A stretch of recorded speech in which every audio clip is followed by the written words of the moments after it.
Have you ever sat at a dinner table and realized you weren't a guest? You were the joke? That's how it felt that night.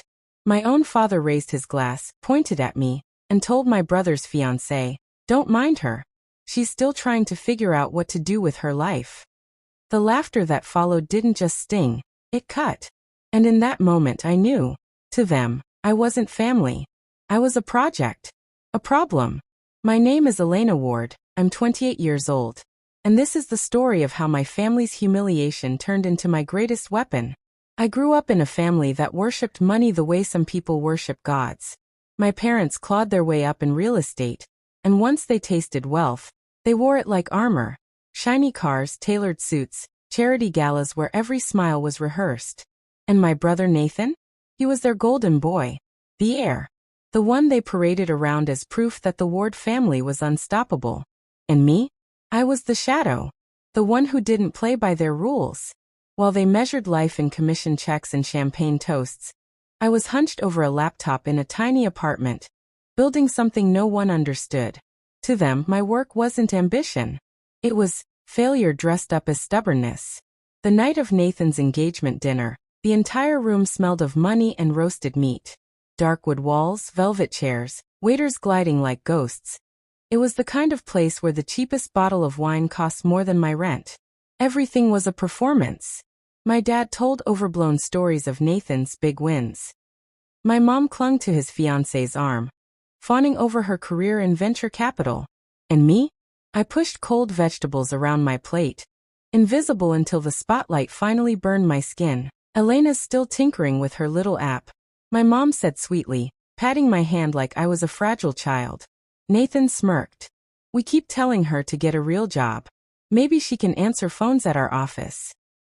I forced myself to stay quiet, my fork trembling in my hand. But then his fiancée, Claire, turned to me. Her eyes were sharp, calculating. "What exactly are you working on?" she asked. Before I could breathe out a word, my father cut in. "It's nothing.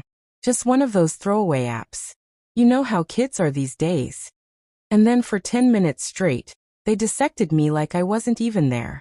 Every word was a scalpel. Every laugh a slice. By the time the bill came, my father slid his platinum card onto the tray and gave me a pitying smile. "Don't worry, sweetheart. I've got this. You just focus on whatever it is you do." It was a message loud and clear. You don't belong at this table. You don't belong in this family's world. That dinner wasn't an isolated cruelty. It was just the latest chapter. A month earlier, they hosted a massive networking event at their estate. Politicians. Investors.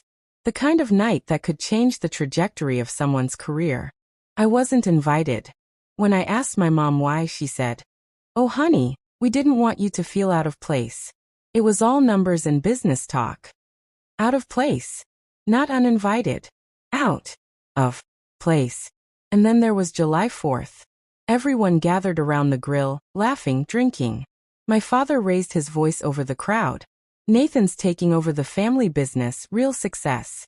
And my daughter Elena, well, she's following her passion." The way he said it, passion, it wasn't admiration. It was mockery. The crowd laughed. My face burned. I went home that night with his laughter echoing in my skull. But the worst?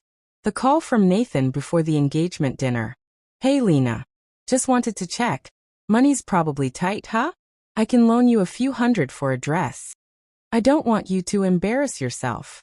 That wasn't love. That was control. His way of reminding me I'd never measure up. Here's what none of them knew. While they were sipping champagne at the country club, I was on 6 a.m. calls with developers in Berlin. While they bragged about closing real estate deals, I was negotiating a multi-million-dollar funding round with international investors. My company, Novalink, wasn't some throwaway app. It was a logistics platform designed to change how the world moved goods. I wasn't playing small. I was playing silent. And that silence? It wasn't weakness. It was strategy. The night Nathan offered me money for a dress, I'd just confirmed a wire transfer that eclipsed my father's annual profit. They saw a broke dreamer in a rented apartment. But I was sitting on a digital empire they couldn't even begin to imagine. Back at that dinner table, Claire kept circling back to me. Unlike my family, Her questions were sharp. What's your market focus? How are you scaling acquisition? My parents squirmed. Nathan puffed his chest, saying, Claire works with real founders, visionaries. It's a different league than, side projects. But Claire didn't look at him. She looked at me. And then, almost casually, she asked, What's the name of your company? The room froze. My pulse thundered in my ears. I met her gaze and said clearly, Novalink. Her fork clattered against her plate. Her eyes widened. Novalink? You're the founder? You're E. Ward. Suddenly, she wasn't a polite fiancée anymore.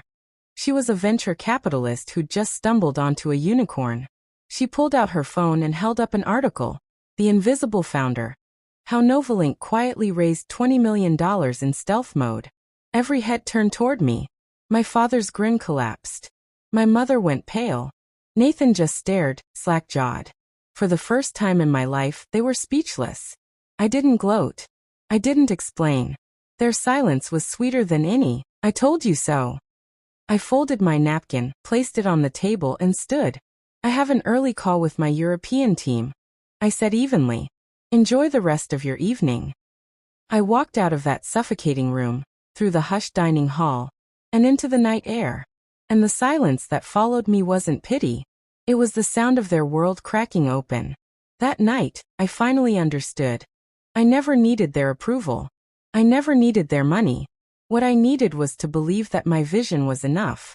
They didn't lose me at that dinner table. They lost me years ago, every time they laughed at my dream. And now, they've lost the privilege of witnessing what comes next. Tell me, have you ever been underestimated by the people who were supposed to love you most? Share your story in the comments. Because here, we listen. Here you matter. And if you've ever had to fight for your worth, hit that subscribe button. This community? It's built for people like us,